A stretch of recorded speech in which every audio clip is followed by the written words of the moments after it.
একটা বীজ দেখতে একেবারে ছোট্ট, কিন্তু এর খ্যাতি সে তো বিশাল।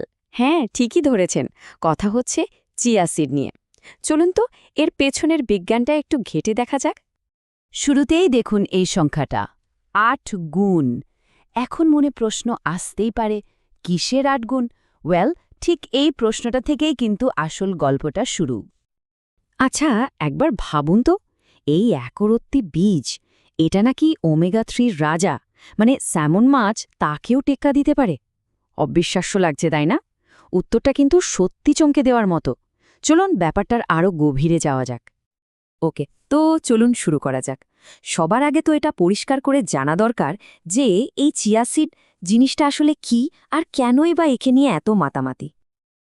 আসলে চিয়া সিড হল সালভিয়া হিসপ্যানিকা বলে একটা গাছের বীজ। গাছটা কিন্তু আমাদের পরিচিত পুদিনা পরিবারেরই সদস্য।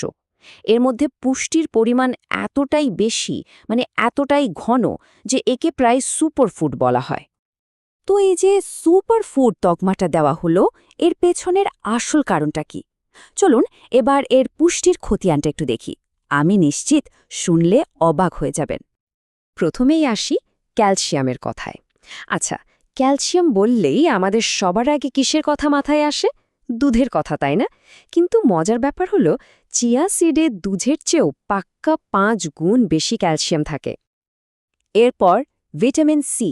ভাবা যায়, একটা কমলা লেবুর চেয়ে ৭ গুণ বেশি ভিটামিন সি এই ছোট্ট একটা বীজের মধ্যে। সত্যি অবিশ্বাস্য ব্যাপার। আর প্রোটিনের কি অবস্থা? সেটার জন্য তো আর মুখে বলার দরকার নেই, এই ৪টাই যথেষ্ট। ডিমের সাথে তুলনা করলে দেখা যায় চিয়া সিডে প্রোটিন আছে প্রায় ৩ গুণ বেশি। আর তালিকাটা কিন্তু এখানেই শেষ নয়। কলার চেয়ে দ্বিগুণ পটাশিয়াম আছে এতে, আছে প্রচুর পরিমাণে ফাইবার, আর অ্যান্টিঅক্সিডেন্টে তো একদম ভরপুর। মানে এক কথায় যাকে বলে পুষ্টির একটা পাওয়ার প্যাকড প্যাকেজ। তো এই যে এত সব চিত্তাকর্ষক সংখ্যা আমরা দেখলাম, ৫ গুণ, ৭ গুণ, ৩ গুণ, এগুলো তো শুনতেই দারুণ লাগছে। কিন্তু আসল প্রশ্নটা হলো, এই সব পুষ্টি আমাদের শরীরের জন্য ঠিক কী কাজ করে? এর বাস্তব প্রভাবটা কি? চলুন এবার তাহলে এ পুষ্টির পরিসংখ্যানগুলো আমাদের স্বাস্থ্যে কিভাবে সরাসরি প্রভাব ফেলে সেটা একটু বিস্তারিতভাবে জেনে নেওয়া যাক।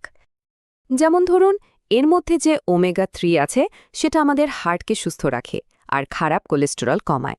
আবার প্রচুর ফাইবার থাকার কারণে পেটটা অনেকক্ষণ ভরা থাকে, যা ওজন নিয়ন্ত্রণে দারুণ সাহায্য করে। এখানেই শেষ না, এটা ব্লাড সুগার লেভেল নিয়ন্ত্রণে রেখে ডায়াবেটিসের ঝুঁকিও কমায়। আর হ্যাঁ, হাড়ের শক্তি বাড়ানোর জন্য যে ক্যালসিয়াম, ম্যাগনেসিয়াম আর ফসফরাস দরকার, সেগুলোরও একটা দারুণ উৎস এটা। এখন আসা যাক খুব খুব জরুরি একটা পর্বে। দেখুন, চিয়া সিডের এত গুণগান তো আমরা শুনলাম, কিন্তু এটা খাওয়ার সঠিক নিয়মটা যদি না জানা থাকে, তাহলে কিন্তু হিতে বিপরীত হতে পারে। সবচেয়ে নিরাপদ আর সবচেয়ে ভালো উপায় হল চিয়া সিড ভিজিয়ে খাওয়া। পদ্ধতিটা খুব সহজ। ১ গ্লাস জল বা দুধে ১ থেকে ২ চা চামচ চিয়া সিড মিশিয়ে দিন। এরপর জাস্ট ৩০ থেকে ৪০ মিনিট অপেক্ষা করতে হবে। দেখবেন এটা ফুলে ওঠে একটা জেলের মতো হয়ে গেছে। ব্যাস, তখনই এটা খাওয়ার জন্য একদম তৈরি।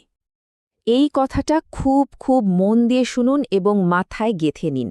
শুকনো চিয়া সিড ভুলেও কখনো খাবেন না। আবারও বলছি, শুকনো চিয়া সিড একদমই নয়।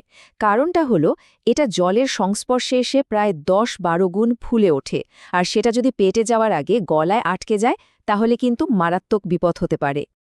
বেশ, তাহলে প্রশ্ন হলো, এই ভেজানো চিয়া সিডটা কখন খেলে সবচেয়ে বেশি উপকার পাওয়া যাবে?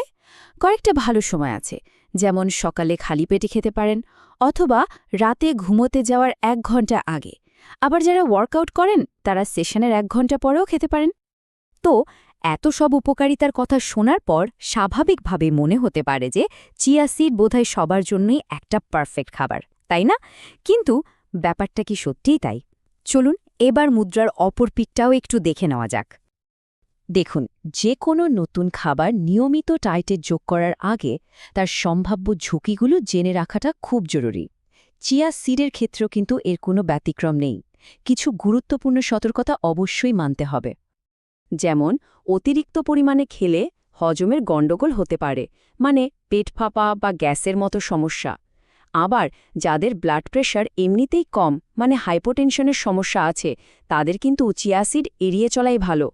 আর খুব জরুরি একটা বিষয় হলো যারা অ্যাসপিরিন বা ওয়ারফ্যারিনের মতো রক্ত পাতলা করার ওষুধ খান তাদের জন্য এটা বেশ ঝুঁকিপূর্ণ হতে পারে। তাহলে প্রশ্ন আসেই যে কতটা খাওয়া নিরাপদ। সাধারণত একজন সুস্থ স্বাভাবিক মানুষের জন্য দিনে 1 থেকে 2 চা চামচ মানে গ্রাম হিসেবে ধরলে মোটামুটি 10 থেকে 30 গ্রাম চিয়া সিডই যথেষ্ট। তবে সবকিছুর শেষে একটাই সবচেয়ে গুরুত্বপূর্ণ কথা, এই সব তথ্য জানার পরেও নিজে থেকে কোনো বড় সিদ্ধান্ত না নেওয়াই কিন্তু বুদ্ধিমানের কাজ। নিজের খাদ্য তালিকায় নিয়মিতভাবে চিয়া সিড যোগ করার আগে, বিশেষ করে যদি আগে থেকেই কোনো শারীরিক সমস্যা থাকে, তাহলে একজন বিশেষজ্ঞ বা পুষ্টিবিদের পরামর্শ নেওয়াই কিন্তু সবচেয়ে নিরাপদ এবং সঠিক রাস্তা।